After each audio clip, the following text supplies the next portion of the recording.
మనం ఆరబెట్టుకున్న బియ్యంని ఇలా వేసేసినాను. బియ్యము కొంచెం మన బెల్లం కూడా వేసేసినాను ఇందులోనే. ఇంకా కాస్త బెల్లం పడుతుంది. ఇంకొంచెం బెల్లం వేసి ఇందులోనే కాస్త ఇలాచీ పౌడరు, మన కొబ్బరి తురుము వేసి కలిపి ఉండలు చుట్టుకున్నామంటే, ఇలా ఉండలు చుట్టుకున్నామంటే చలిమిడి ఉండలు కూడా రెడీ అయిపోతాయి. కావాలంటే కాస్త నెయ్యి వేసుకోవచ్చు.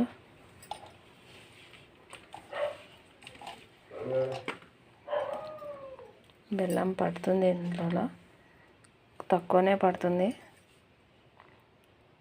బియ్యం శాతం 3/4% ఉంటే బెల్లం 1/2% తీసుకోండి సరిపోతుంది. లేకపోతే నీళ్ళలాగా అయిపోతుంది. ముఖ్యంగా మనం బియ్యాన్ని బాగా ఆరబెట్టుకోవాలి. చూడండి, కాస్త బెల్లం ఎక్కువైందంటే పలుచగా అయిపోతుంది.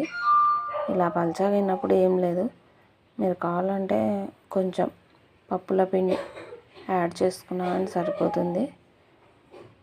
ఇలా ఈ కన్సిస్టెన్సీ ఈ పద్ధతిలో వస్తే సరిపోతుంది. చూడండి, ఇలా ఉండాలి. ఇందులోనే మనం కాస్త ఇలాచీ పౌడరు, కొబ్బరి వేసి ఇలా చుట్టేసుకుందాం. మీరు ఒకవేళ బియ్యం పిండి సపరేట్గా పెట్టుకుంటే, చూడండి నేను తురిమిన కొబ్బరి, ఇలాచీ పౌడర్ వేస్తున్నా.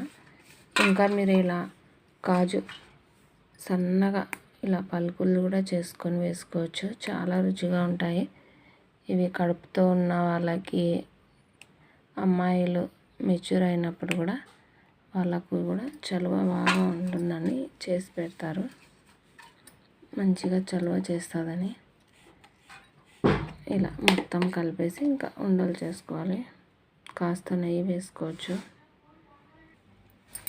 చలిమిడి అయితే ఇలా అయిపోయింది. నాకు ఇప్పుడు టైం లేదు, పూజ కోసం తొందర రెడీ చేసుకోవాలి కాబట్టి నేనైతే ఇలాగే స్పూన్తో తీసుకొని నైవేద్యం పెట్టేస్తాను.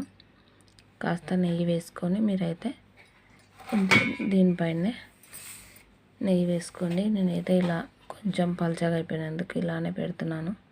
కొద్దిసేపు అయినాక గట్టిగా అవుతుంది. ఇలా నువ్వుల ఉండలు కూడా రెడీ చేసేసుకుంటున్నాను. చూడండి, చల్లిమిడి నువ్వుల ఉండలు